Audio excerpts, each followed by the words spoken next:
Hey guys, what's going on? My name is Daniel Cross, and today I just kind of wanted to talk to you guys about Call of Duty Ghost. I have a couple more videos I'm going to crank out here within the next few days. And then we have PAX Prime and a couple other things that I'm going to be doing, and I need to talk about that as well.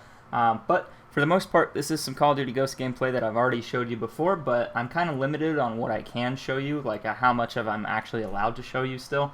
So we kind of have to reuse some of the old things. But there's a point to this, and I just kind of wanted to explain the dual render scope a little bit. A lot of people were confused by the new scope, and also they were really confused about my opinion on the game, and we're going to make an entire video about my opinion.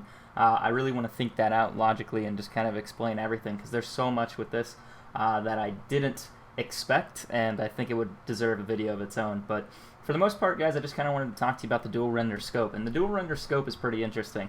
Basically, when you zoom in, it blurs the outside of the scope, and it also renders it at the same time. So when you have the scope zoomed in, the outside used to be black. It was solid black, and the reason for that was consoles did not have enough processing power, because what they have to do is you're getting two video feeds, basically.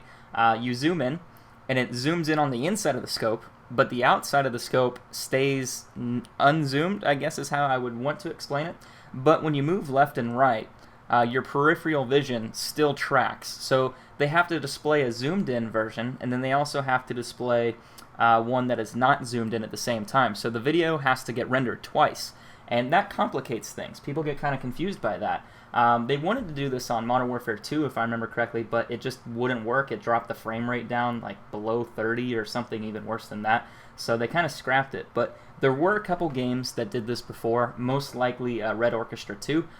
You can kind of see, I'm going to have a couple screenshots of that so you can check it out. If you've ever played Red Orchestra, yeah, you know exactly what I mean. But it's nice to see that they're making progress, trying to make the game more, I want to say, advanced in a way. Like, Call of Duty has always been an arcade shooter. A lot of people want to see realism, and this is a step to it. Now, I know a lot of you guys are kind of worried about how the kill feed is in the top right corner. I have a whole thing I want to discuss about that as well. I don't think it's going to matter, because when you zoom in and you get a kill, the kill feed stays unblurred. It doesn't go away. It stays there. So you don't need to worry about it.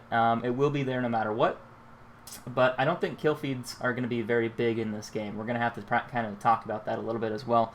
But for the most part, guys, this is an interesting feature to have, and it does take a little bit to get used to. The gameplay that I did play on, it was basically PC, but with an Xbox controller.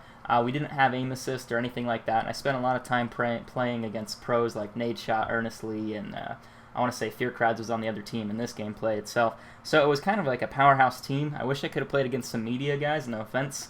But usually when you play against pros, you don't really get the best gameplay. But I had a great time while I was there, and I can't wait to tell you guys everything about the game as far as my first hands-on experience goes. If you guys are interested in seeing that, leave a comment down below. If you want to have me talk about a couple other things, do that as well, and I will try to address that within the next video. Take care, and I will see you guys soon.